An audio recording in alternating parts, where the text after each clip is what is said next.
सोहने रब दे सोहने नाम नाल आगाज करने आ जिहड़ा बड़ा ही मेहरबान है। रब तआला दीयां सारियां मखलूकां नूं मेरा सलाम। दोस्तों, सियाणे कहंदे ने वेले दा चौधरी ओह हुंदा है जिहड़ा वेले नूं संभाल लवे।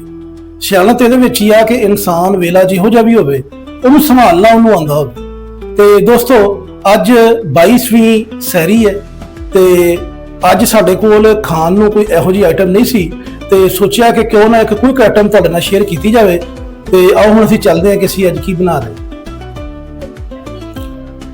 ਦੋਸਤੋ, ਸੈਰੀ ਦੇ ਵਿੱਚ ਕੁਝ ਸਾਲਨ ਵਗੈਰਾ ਮੌਜੂਦ ਨਹੀਂ ਸੀ, ਲੇਕਿਨ ਸ਼ਾਮੀਆਂ ਚੁੱਕੇ ਤਕਰੀਬਨ ਹਰ ਘਰ ਦੇ ਵਿੱਚ ਹੀ ਅੱਜ ਕੱਲ ਪਹਿਲੇ ਹੀ ਬਣਾ ਕੇ ਰੱਖ ਲਈਆਂ ਜਾਂਦੀਆਂ ਨੇ ਤਾਂ ਕਿ ਬਵਕਤੇ ਜ਼ਰੂਰਤ ਉਹਨਾਂ ਨੂੰ ਅਸੀਂ ਇਸਤੇਮਾਲ ਕਰ ਸਕੀਏ। ਤੇ ਲਿਆਦਾ ਮੈਂ ਵੀ ਅੱਜ ਦੀ ਸੈਰੀ ਦੇ ਵਿੱਚ ਇੱਕ ਸ਼ਾਮੀ ਕਬਾਬ ਮਸਾਲਾ ਵਾ ਉਹ ਬਣਾਉਣ ਲੱਗਾ ਔਰ ਉਹਦੀ ਰੈਸਿਪੀ ਤੁਹਾਡੇ ਨਾਲ ਮੈਂ ਸ਼ੇਅਰ ਕਰਨਾ। ਉਮੀਦ ਕਰਦਾ ਤੁਹਾਨੂੰ ਪਸੰਦ ਆਏਗੀ। ਇਹਦੇ ਵਾਸਤੇ ਅਸੀਂ 2 ਸ਼ਾਮੀ ਕਬਾਬ ਨੇ, 2 ਟਮਾਟਰ, 1 ਅਦਦ ਪਿਆਜ਼ ਹੈ, ਇਹ ਉਹਦੇ 2 ਹਿੱਸੇ ਨੇ, ਅੰਡਾ, ਸਬਜ਼ ਮਿਰਚ ਹੈ ਔਰ ਕੁਝ ਮਸਾਲੇ ਨੇ। ਆਓ ਹੁਣ ਅਸੀਂ ਇਹਨੂੰ ਬਣਾਉਂਦੇ ਹਾਂ। ਸਭ ਤੋਂ ਪਹਿਲੇ ਅਸੀਂ ਜਿਹੜਾ ਪਿਆਜ਼ ਹੈ ਇਹਨੂੰ ਅਸੀਂ ਬਰੀਕ ਬਰੀਕ ਕਰਨਾ। ਇਹਦੀ ਸਾਨੂੰ ਨਾ ਚੌਪ ਕਟਿੰਗ ਚਾਹੀਦੀ ਜੇ, ਇਹ ਰੇਂਜ ਰੱਖਣਾ। ਅੱਛਾ ਜੀ, ਅਸੀਂ ਜਿਹੜਾ ਆਪਣਾ ਦੂਸਰਾ ਪਿਆਜ਼ ਹੈ ਇਹਨੂੰ ਵੀ ਅਸੀਂ ਬਰੀਕ ਬਰੀਕ ਕੱਟ ਲਵਾਂਗੇ ਔਰ ਫਿਰ ਉਹਨੂੰ ਅਸੀਂ ਚੌਪ ਸ਼ੇਪ ਚ ਲੈ ਆਵਾਂਗੇ। ਔਰ ਤਵਾ ਸਾਡਾ ਗਰਮ ਹੋ ਚੁੱਕਿਆ।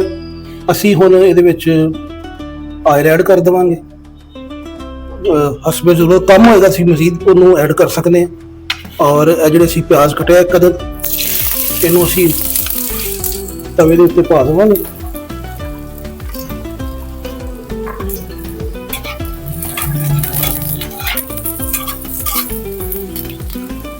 ਅੱਛਾ, ਇਹਨੂੰ ਅਸੀਂ ਨਾ ਜੀ ਰੇਂਜ ਰੱਖਣਾ, ਜ਼ਿਆਦਾ ਬਰਾਊਨ ਨਹੀਂ ਕਰਨਾ। ਬਸ ਜਦੋਂ ਪਿਆਜ਼ ਦੇ ਬਾਹਰ ਵਾਲੇ ਕਿਨਾਰੇ ਬਰਾਊਨ ਹੋ ਜਾਣ ਤੇ ਇਹਨਾਂ 'ਚ ਸਾਨੂੰ ਚਾਹੀਦਾ, ਜ਼ਿਆਦਾ ਨਹੀਂ ਅਸੀਂ ਇਹਨੂੰ ਕਰਾਂਗੇ। ਔਰ ਅਸੀਂ ਉਨੀ ਦੇਰ ਨੂੰ ਜਲਦੀ ਆਪਣਾ ਜਿਹੜਾ ਟਮਾਟਰ ਨੇ ਅਸੀਂ ਇਹਨਾਂ ਨੂੰ ਐਡ ਕਰ ਲਵਾਂਗੇ। ਜਿੰਨੀ ਦੇਰ ਦੇ ਸਾਡਾ ਪਿਆਜ਼ ਜਰਾ ਲਾਈਟ ਬਰਾਊਨ ਹੁੰਦਾ ਪਿਆ ਵਾ, ਟਮਾਟਰ ਅਸੀਂ ਕੱਟ ਲਏ ਨੇ ਔਰ ਹੁਣ ਅਸੀਂ ਜਿਹੜੀ ਸਬਜ਼ ਮਿਰਚ ਹੈ, ਸਬਜ਼ ਮਿਰਚ ਕੱਟ ਲਵਾਂਗੇ। ਇਹ 2 ਅਦਦ ਸਬਜ਼ ਮਿਰਚ ਜਿਹੜੀ ਨਾ ਜੀ ਅਸੀਂ ਇਹ ਲੈਣੀ ਨੇ, ਕਿਉਂਕਿ ਇਹਦੇ ਵਿੱਚ ਜਰਾ ਥੋੜਾ ਜਿਹਾ ਸਾਨੂੰ ਸਪਾਈਸਿਸ ਜਿਹੜੇ ਨੇ ਮੀਡੀਅਮ ਕਿਸਮ ਦੇ, ਯਾਨੀ ਹਲਕੇ ਵੀ ਨਾ ਹੋਣ ਔਰ ਤੇਜ਼ ਵੀ ਨਾ ਹੋਣ।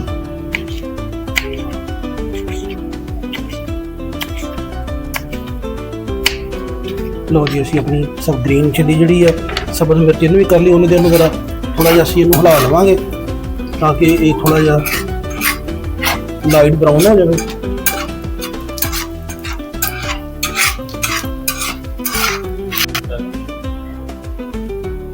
ਅੱਛਾ ਜੀ, ਅਸੀਂ ਪਿਆਜ਼ ਸਾਡਾ ਜਿਹੜਾ ਹੁਣ ਲਾਈਟ ਬਰਾਊਨ ਹੋਣਾ ਸ਼ੁਰੂ ਹੋ ਗਿਆ ਤੇ ਜਿਹੜੇ ਟਮਾਟਰ ਨੇ ਸਾਡੇ ਅਸੀਂ ਇਹਨਾਂ ਨੂੰ ਐਡ ਕਰ ਦੇਵਾਂਗੇ ਔਰ ਜਿਹੜੀ ਗ੍ਰੀਨ ਚਿੱਲੀ ਹੈ ਸਾਡੀ ਅਸੀਂ ਇਹਨੂੰ ਵੀ ਐਡ ਕਰ ਦੇਵਾਂਗੇ। ਥੋੜਾ ਜਿਹਾ ਇਹਨੂੰ ਅਸੀਂ ਮਿਕਸ ਕਰਾਂਗੇ।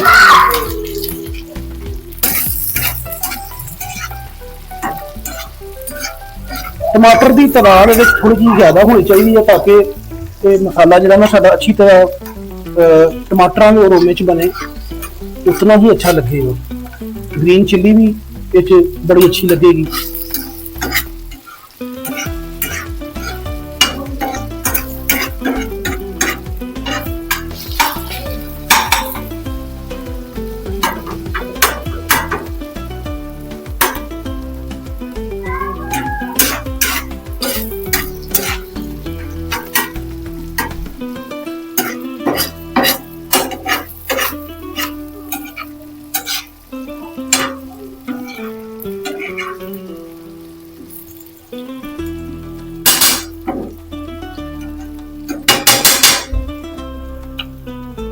ਅੱਛਾ ਜੀ, ਇਹਦੇ ਵਿੱਚ ਅਸੀਂ ਜਿਹੜੇ ਮਸਾਲੇ ਐਡ ਕਰਨ ਲੱਗੇ ਆ, ਪਿੰਕ ਸਾਲਟ ਹੈ ਤਕਰੀਬਨ ਆਧਾ ਚਮਚ ਔਰ ਦਰਦੜ ਮਿਰਚ ਜਿਹੜੀ ਹੈ ਇਹ ਵੀ ਤਕਰੀਬਨ ਆਧਾ ਚਮਚ ਹੈ ਔਰ ਤਕਰੀਬਨ ਹਾਫ ਟੀ-ਸਪੂਨ ਲਾ ਲਓ ਜ਼ੀਰਾ ਪਾਊਡਰ ਹੈ, ਚੌਥਾਈ ਜਿਹੜੀ ਹੈ ਉਹਦੀ ਚਮਚ ਦੀ ਹਲਦੀ ਹੈ ਔਰ 1 ਚਮਚ ਅਸੀਂ ਲਿਆ ਵਾ ਸੁੱਕਾ ਧਨੀਆ। ਅਸੀਂ ਇਹ ਮਸਾਲੇ ਵਿੱਚ ਐਡ ਕਰਾਂਗੇ ਔਰ ਇਹਨਾਂ ਨੂੰ ਅਸੀਂ ਅੱਛੀ ਤਰ੍ਹਾਂ ਮਿਕਸ ਕਰ ਦੇਵਾਂਗੇ।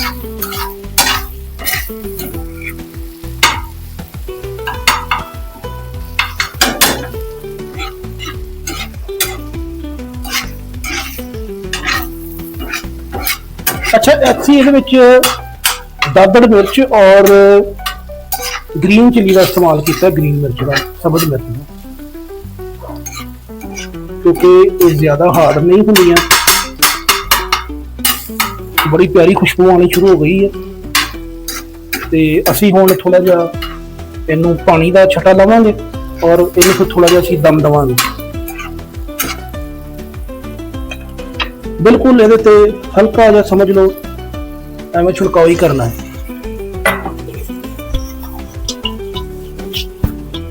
ਔਰ ਅਸੀਂ ਹੁਣ ਇਹਨੂੰ ਦਮ ਵਾਸਤੇ ਇਹ ਜਿਹੜਾ ਢੱਕਣ ਹੈ ਇਹ ਦੇ ਦੇਵਾਂਗੇ ਤਾਂ ਕਿ ਇਹਦਾ ਪਾਣੀ ਜਿਹੜਾ ਵਾ ਅੱਛੀ ਤਰ੍ਹਾਂ ਅੰਦਰੋਂ ਉਹ ਸਬਜ਼ੀਆਂ ਦੀਆਂ ਗਲ ਜਾਣ, ਟਮਾਟਰ ਪਿਆਜ਼, ਔਰ ਪਾਣੀ ਜਿਹੜਾ ਖੁਸ਼ਕੀ ਵਾਲੇ ਪਾਸੇ ਚਲਾ ਜਾਏ।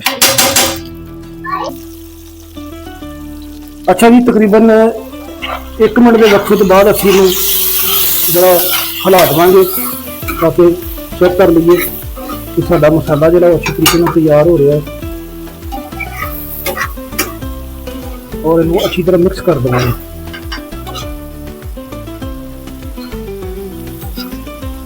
बड़ी प्यारी खुशबू आ रही है जी।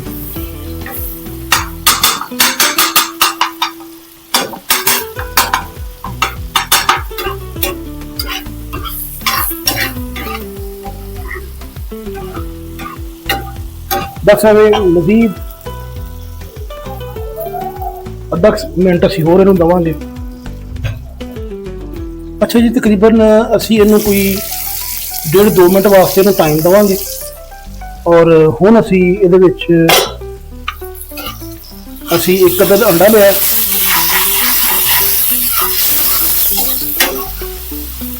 अंडे नूं तुसीं इहदा एक पॉट दे विच कढ लेना ताकि पॉट दफा अंडे खराब भी निकल आंदे, जब कुकर नहीं पाना।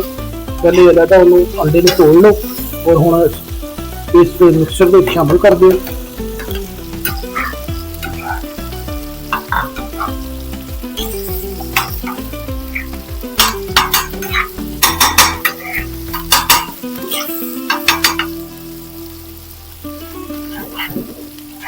इन्हें अच्छी तरह से मिक्स करना ताकि एक जान हो जाए।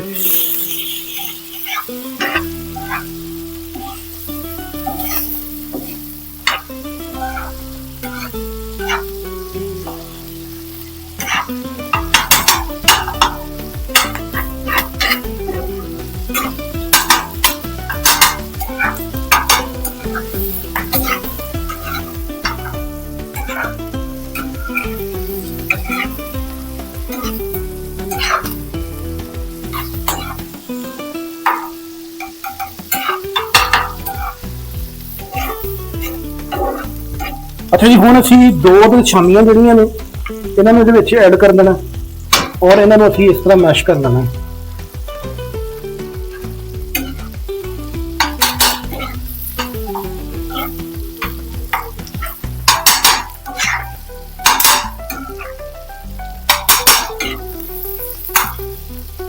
छामी दीयां चूंकि तमाम चीज़ां पहले ही कुक होईयां होंदियां ने, इन्हूं सिर्फ असीं थोड़ा जिहा अंडा ला के फ्राई करना हुंदा वा।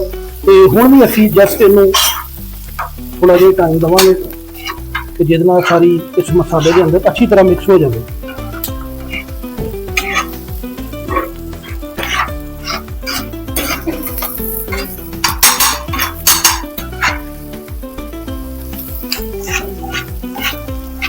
अच्छा जी, थोड़ा जिहा मैं इहदे विच आयल होर ऐड करन लगा वां, वो मैं तुहानूं दसदा वां किहड़ी वजह तो मैं ऐड कर रहा।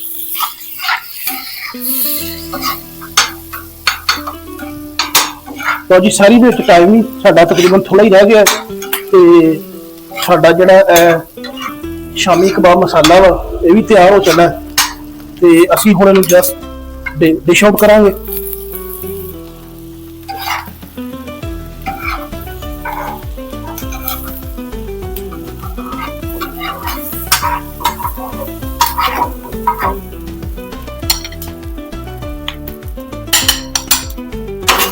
और असी हुण इस मकसद वास्ते ना जी असी जिहड़े नान ने असी लिबड़े हुए नान इन्हां नूं इहदे ते अच्छी तरह करांगे। बड़ा ही प्यारा अरोमा आएगा, नान भी नरम हो जाएंगे तो तुहानूं सैरी का बड़ा ही मजा आएगा।